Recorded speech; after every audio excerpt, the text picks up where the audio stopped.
رنودلونکو نن بحث کې د افغان سولې پر سر په کور دننه د سیاسیونو پر اختلافاتو باندې خبرې کوو. پاس کې مو بلنه ورکړې ده د ولسي جرګې غړي ښاغلي محمد غلام ولي افغان صاحب ستړی مشه ښه راغلاست خبرونه. تشکر خیر اوسئ. افغان صاحب پیل به لیدو چې په کور دننه تاسو هم په دې وروستیو کې لیدلي چې په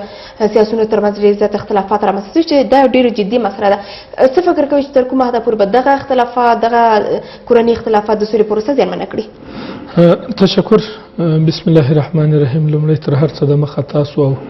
ستاسو د شمشاد تلویزیون ټول کارکوونکو او د افغانستان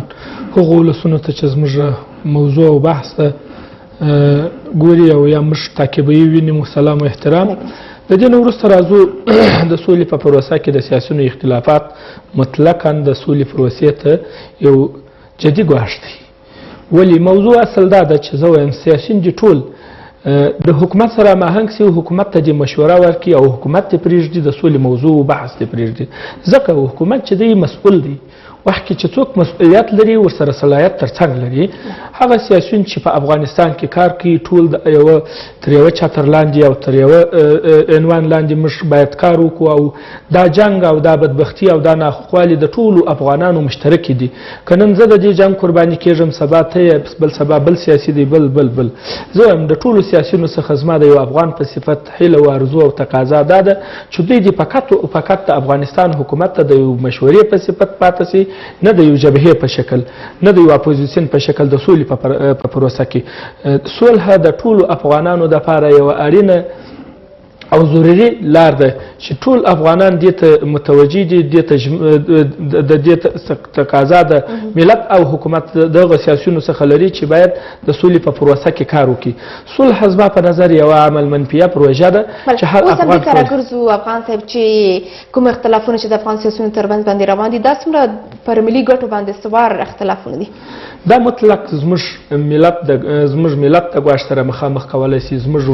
په اسلام ملک د ګواښ سره مخامخ دي. همدا یو لامل دی چې تاسو ګورئ اوس تاسو د افغانستان د ټولو ولسونو سرنوشت نامعلومه دی. بیخي هېڅ ما او ستا حکومت سرنوشت نه لري. طالبان خو یوې خواته پرېږده، دلته د په داخل کې حکومت سرنوشت نه لري. نیم حکومت نه 80% حکومت چې سرپرست دی خپله د ریاست جمهوري سرنوشت معلوم نه دی. دا ټولو د دې سیاسیونو اختلافات دي. زه وایم هر وخت هر څوک خپل وخت او خپل تاریخ ته جواب دی. د وخت حکومت د وخت مسؤل دی. ټول سیاسیون دي د وخت حکومت ته د مشورې په شکل پاتې سي، مشوره دې ورته ورکړي او نه مداخلهګر. وخت کې که مداخلهګر سي د دې پر ځای چې کار وکړي هغه څوک چې مسؤل دي هغه هم د هغو د کار مخه هم نیسي. زما نظر دا دی چې ټول سیاسیون دي د افغانستان د حکومت سره د یو مشورې په شکل کار وکړي، نه د مداخلې په شکل. ځکه هر څوک خپل د وخت تاریخ ته ژمن دی. بیا که حکومت کوم اشتباهات کوي یا کوم غفلت کوي یا کوم ناغېړي کوي هغه بیا ورته وخت او تاریخ جواب ورکوي او د افغانستان عام ولسونه ورته جواب ورکوي. سیاسیون دي د مشورې په شکل پاتې سي، نه د اپوزیسیون په شکل. اوس افغان صاحب په کور دننه همدغه مسایل ډېر زیات جدي شوي دي. هر که اجرایي ریاست ننګوي، اجرایي ریاست د جګیږي، هر که ننګوي. فکر کوئ په دې برخه کې کوم لوری رښتیا هم د سولې پر وړاندې خنډ دی؟ طبعا زه داسې فکر کوم چې ټول افغانان دې ته ژمن دي که ریاست جمهوري ده که ریاست اجرایه ده چې صلح دې راسي. ولې یو اختلافات چې زموږ تر مابین دي چې هغه هر یو خپل رول زیاتول پکښې کې غواړي چې وغواړي چې دا شی پر ما باندې تمام سي، یعنې زما رول څومره پکښې کې زیات د امتیاز اخیستلو د امتیاز اخیستلو په خاطر هر سړی خپل رول پکښې کې زیاتوي. زه وایم هغه څوک چې اصلي مسؤلین دي هغه ورسره صلاحیت هم لري او هغه تاریخ ته هم جوابدي دي. پرېږدي ارګ دې دې ته پرېږدي، ریاست جمهوري دې دې ته پرېږدي چې هغه خپل تصمیم په خپله ونیسي. دوی دې د مشورې په شکل ورسره مخ ته ولاړ سي. وخت کې که تاسو موږ راغواړئ تلویزیونونه موږ راغواړئ موږ د افغانستان ولسونو ته یو معلومات ورکوو او یا هغه سیاسیونو ته د دې میز له لارې یو آګاهي ورکوو چې موږ ملت مو څارو، موږ هم ملت څاري، تاسې هم ملت څاري. د ملت ارادې ته ژمن پاتې سئ. چون سوله یوه عامه منفیه پروژه ده چې ټول افغانان ورته ضرورت لري. فکر کوئ اراده شته د سولې لپاره؟ بلې څه اراده شته؟ بلې دا د ټولو افغانانو یوه خاصه اراده ده او ټول افغانان دا غواړي. ولې بعضې سیاسیون به زما په نظر په سوله کې به د دوی په اصطلاح مادي تاوان وي ولې معنوي د ټولو افغانانو ګټه ده د ټولو افغانانو خیر دی ورسره د ګاونډي هیوادونو خیر دی او د دې خونریزۍ او بدبختۍ د مخنیولو دپاره یوه ښه وسیله همدا سوله ده چې باید د همدې سولې څخه استفاده وشي. بلې ستاسو به په یاد وي چې د ولسمشر محمد اشرف غني په مشرۍ د سولې لپاره لویه جرګه پرانیستل شوه. په دې جرګه کې کافي خلکو ګډون وکړ خو ځینې سیاسیون یو شمېر سیاسیون چې په دغه جرګه کې دوی هم ګډون وکړ اوس دوی غواړي چې بین الافغاني اجماع رامنځته کړي. فکر کوي که چېرې دوی په جرګه کې ګډون وکړي چې د افغانانو لپاره د افغان په مشرۍ باندې د سولې په تړاو باندې خبرې کېدلې اوس اجماع رامنځته کول څومره به اسانه وي زه وایم چې دا د وخت ضایع کول دي. د سولې په نامه تر اوسه پورې موږ د وخت ضایع کول دي. یوه پله د هغه سیاسیونو نارې ولې چې تاسو لویه جرګه راوغواړئ. زه په دې خپله په دې لویه جرګه کې زه خپله هم وم هلته د لویې جرګې غړی وم ما خپله هم کار ورپکښې کې وکړي. هغه ټول عمل منفیه پروژه مخته تلله چې دلته فقط و فقط ذهنیت سازي د سولې دپاره وه او بین الافغاني مذاکرات و د بین الافغاني مشورات و چې د ټولو متنفذینو د ولایاتو څخه راغلي وو او دلته مرکز کې کوم متنفذین یا د ملي شورا استازي یا د ولایتي شورا استازي ټول موجود وه. هغه اشخاص هغه سیاسیون چې غواړي چې صلح د ځان دپاره یوه پروژه وګرځوي بیا دلته جبهه ونیول سولې ته نه راځي اوس نو بیا بل نوم پرېږدي بیا بل رنګ ملي اجماع دغه لویه جرګه یوه خبره ده فقط دو کپه دو جای دی نور بل هیڅ شی په دې کې زما په نظر نه ځایږي. د دو کپو د دو جای څخه فرق دی. زه وایم که ته افغان یې یو بین الافغاني صلح ته ژمن وي چار ځای د سولې میز ولاړې ته باید د هغې شاته ودرېږي د هغې شاته کار وکړي. چار ځای د سولې ټغر هوار وي ته باید تر هغه باندې کښېنې او خپل سینه خپل مقبره او د دې دپاره خدماتو ته عرضه کړي چې څو د افغانان د دې ناولې پدیدې نه خلاص او د دې خونریزیو او بدبختیو نه خلاص. تاسو خبر یاست چې اوس څو میلیونه افغانان په دې اوسني حالاتو کې د فقر دربدرۍ او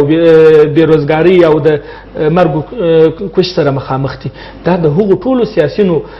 وظیفه ده چې دوی غواړي چې د دې لارې ځان ته یو پروژه پیدا کړي پر لحاظ د خدای زموږ د همدې میز له لارې د یو افغان په صفت نه د ولسونو د استازي په صفت لاسونه ورته لاپه کوو بګړۍ ورته نیسو چې راسي نور په افغانستان کې خپل شخصي اهداف مه څېړئ د دې غریب او بیچاره ولسونو خواته مې مخ ور واړوئ. دا هم د ځان ملت وبولئ دا هم د ځان اولاد وبولئ. دلته څه دربدري روانه ده د یوه شواروز په 40 ساعته کې زموږ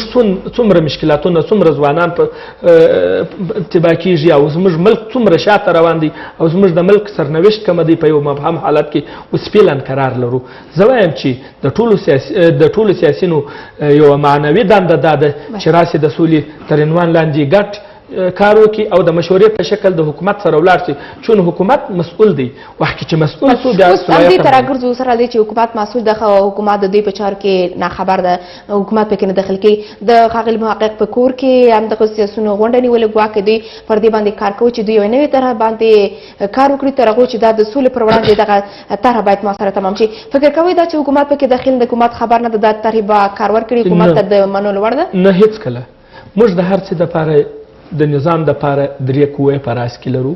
چې د هغه درو سرو قواو په راس کې اعلی سرقمندان یا مشرتابه د ریاست جمهوري مقام دی چې موږ دلته د ریاست جمهوري دپاره یوه معنی لرو د هغه دپاره هر څه تنظیمات او ترتیبات دي. د افغانستان د یوه شخص د یوه قوم کور نه دی چې دوی راځي د یو شخص په کور کې کښېني راځي سي هغه عرق دی هغه که چیرې رئیس جمهور و د دوی سره په اصلاح مذاکراتو یا د دوی مشورو ته غوږ نه نیسي ټول ملت ورباندې غږ کوي چې وروره ټولو سیاسیونو سره مشوره وکړه ټول سیاسیون دي د مشورې په شکل درسي نظره څه ورسره مونږ ته دا نه منو چې د یو شخص کور دی په ارګ بدلیږي یا د ملت تصمیم د یو چا په شخصي کور کې نیول کېږي. دا یو افغان ته د منلو وړ خبره نه ده. موږ دلته ریاست جمهوري لرو دلته د درو سرو قواو که مقننه قوه ده که قضایه قوه ده که اجرایه قوه ده چې دا حکومت ځینې تشکیل شوی دی دا ټول د ملت د ارادې څخه جوړ شوی دی دا ټول د ملت په رایه راغلي دي. زه چې دې میز ته د ملت ارادې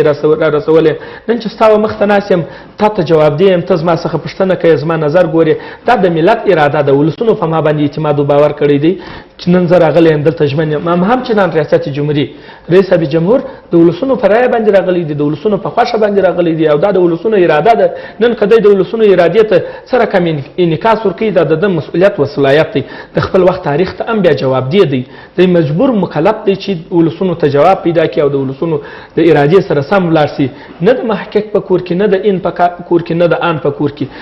موږ د محقق صاحب ته هم احترام لرو د دې ملت د افغانستان یو سیاسي څیره د قدر دی ټولو د افغانستان سیاسیونو ته موږ کامل احترام لرو ولې یوه تقاضا د یو افغان په صفت مو ورڅخه دا ده چې راسئ تر یوه بیرغ لاندې کښېنو دغه ملي بیرغ دغه اساسي قانون دا زموږ تمامیت عرضي دا زموږ ملي منافع دا د ټولو ګډې دي دا د یوه شخص نه دي دا پروژه نه ده دا امن منفیه مسایل دي دې ته دي ټول په یوه شکل ته یوه اواز لاندې تر یوه بیرغ لاندې خو دلته بیا د سولې وزارت د دوی د طرحې لپاره خوشبیني ښکاره کړې ده ویلي دي چې د دې طرحه کیدای سي مؤثره وي د سولې وزارت تر دې دمه پورې څومره د سولې لپاره کار کړی ده آیا رښتیا حکومت طرحه چې جوړیږي دا به د سولې لپاره مؤثره تمامه شي بالکل کله چې موږ یو وخت سولې د وزیر سره کښېنستلو که څه هم تر اوسه د سولې وزارت رسمي کار نه دی پیل کړی موږ د سولې د وزیر سره کښېنستلو د هغه نظر سل په سل کې پر دې باندې جوړ و چې هر افغان مشورې ته دی ژمن دی او د هر افغان مشوره به دی اوري او د هر افغان د مشورې سره به سم حرکت کوي او د ټولو مشورو یا نظریاتو څخه به یو سمبولیک شکل جوړوي او یو واحد نظر به ځینې جوړوي ورسره مخ ته به ځي زه وایم که زه افغان یم غواړم چې په صلح کې یو نظر ولرم د سولې د وزارت سره په ارتباط کې کېږم دا وزارت د چا شخصي نه دی موږ دا په رئیس جمهور پورې نه تړو نه په رحیمي صاحب پورې تړو دا د افغانستان د ملت وزارت دی دلته موږ 4 یا 15 مستقل وزارتونه لرو یا ادارې لرو راګرځو افغان صاحب دې ته چې د طالبانو او افغان حکومت د مذاکراتو په اړه په داسې حال کې خبرې کوي چې په کور دننه د سیاسیونو ترمنځ همغږي شتون لري فکر کوئ څومره د دې اړتیا لیدل کېږي تر دې وړاندې چې باید طالبان سره مذاکرات پیل شي په کور دننه خپل د سیاسیونو ترمنځ دغه مذاکرات وشي زه هم وخت نه ضایع کوي زما یو توقع تقاضا دا ده مخکې د دې نه هر سیاسي دی دا خپل پروژه مخته بوزي خپل سیاسي پروژه د مخته ویسي د افغانستان د ولسونو پر فکرونو باندې د کار وکړي دا وجل بجاز د وزن تر راوړي پاینده کې د حکومت ولسواکي نظام دی 15 کلنه دوره د هر څوک غواړي چې د ولسونو د ادرس ځان یو هدف ته ورسي یامدا د مخ اخلاص دی ولس نه پر ځان کاندید کړي بل دوره بیا نور دوستان نور زموږ سیاسي ځانونه کاندید کړي د ولس اراده کا چاق بل کړي هغه ویل سر څوک تعقیبوي دغه د ارادې سره د سم کار وکړي وس پاتې سو د سولې موضوع د سولې د تر عنوان لاندې د ارڅ نور داخلي مذاکرات د وخت ضایع کول دي ولر دي چې د حکومت سره دي اوس راګرځو د حکومت کړنو ته چې د سولې په برخه کې څومره موثره تمامې شوې دي په داسې حال کې چې پر ولسمشر غني باندې هم تورونه دي په دوی باندې نیوکې دي چې ګواکې دوی د سولې په پروسه کې اراده نه لري څه باید وشي بل اخر چې داسې سولې تورسي شو ولسمشر هم د دې ملک دی هم د دې ولسونو د ارادې څخه راغلي دي او تر یو حد مش پیژندلې هم د ټولو افغانانو پیژندلې دي یو خاص مسایل دي او عام مسایل دي په عام شکل که زه وایم چې رئیس جمهور سولې ته ژمن دی ځکه د دې ملت بچی دی د دې ملت په اراده راغلی دی او د دې ملک بچی دی او دلته روزل شوی دی خپل تاریخ ته جواب دی دا چې وخت ته موقع نه ورکوي او سیاسيون د ته موقع نه ورکوي زه اول دی د سیاسيون د دې ملک سرنوشت وټاکي د انتخاباتو سرنوشت وټاکي د دې ملک سرنوشت وټاکي د انتخاباتو مسله دي جر یک طرفه کې چون یو څوک ځان مسؤل وبولي و څوک ځان مسؤل نه بولي دلته خلک ورته جبهه نیولې ده هغه په مبهم حالت کې دی فکر یم مبهم دی دلته انتخاباتو کمیسیون یو نه غیړي کوي شکایت کمیسیون بل نه غیړي کوي سیاسيون بل نه غیړي کوي زاریان ودته چې دا یو سړی د څو جبهو سره به وجنګيږي کم جبهه یوازې د سولې وخواته سي زه په دې باندې متیقن یم چې زموږ د دروس رکوع په راس کې رئیس جمهور محمد اشرف غني چې دی د یو شی مقبوري او ښه ذهن سړی دی زه دغه مدافع وکیل نه یم په اعلی کسان که ورسره ارتباط هم لرم د یو افغان په صفت دا وایم ما په دې ملک کې قرباني ورکړې د زما ژوند ټوټه سوی دی شپږ ځلې پکښ کې زخمي سوی یم چې ته مې اوس وینې پښې مې نسته دا د دې جنګ نتایج دي دا د دې بدبختۍ نتایج دي ولې به زما ځواني د خاورو سره خاورې کېدلې ولې به زما ارمانونه د خاورو سره خاورې کېدلې ما غوښتل زه چې په دې ملک کې یو فعاله جنرال پاتې سم په دې ملک کې په نظامي برخو کې کار وکړم ولې متاسفانه چې زما ارمانونه د خاورو سره خاورې سول نن د یو معلول افغان په صفت په دې ملک کې د خپل ملت خدمت کوم باید ما په روغ صورت کړی وای دا روغ ژوند کول زما قانوني حق او زما اسلامي حق نو زما د بشریت په لحاظ زما حق زما حق چا واخیستی دی جنگ را سوار کړی ډیر زیاته مننه ژوند اوسې ورستۍ پیغام کې په لاندو کې راته وایي چې سولې کار کوي چې ډیر لاند د سولې په اړه زما ورستۍ پیغام ټولو سیاسيونو مشرانو ته احترام نه ورسته هله تقاضا د یو افغان په صفت دا چې دوی د دې نه پروژه او اختلافي نظر نه جوړي تر یو بیرغ لاندې او تر یو واحد نظر لاندې دي کار وکړي تر څو زموږ هدف صلح ده چې صلح ته ورسېږو دغه نه به وروسته بیا ګورو د حکومت سره تدام مشورې ورکو نور کار به هم کوو ډېر زیاته مننه ژوندی صاحب افغان صاحب دا چې خپرونه ته راغلی تشکر خدای مو ډېره زیاته مننه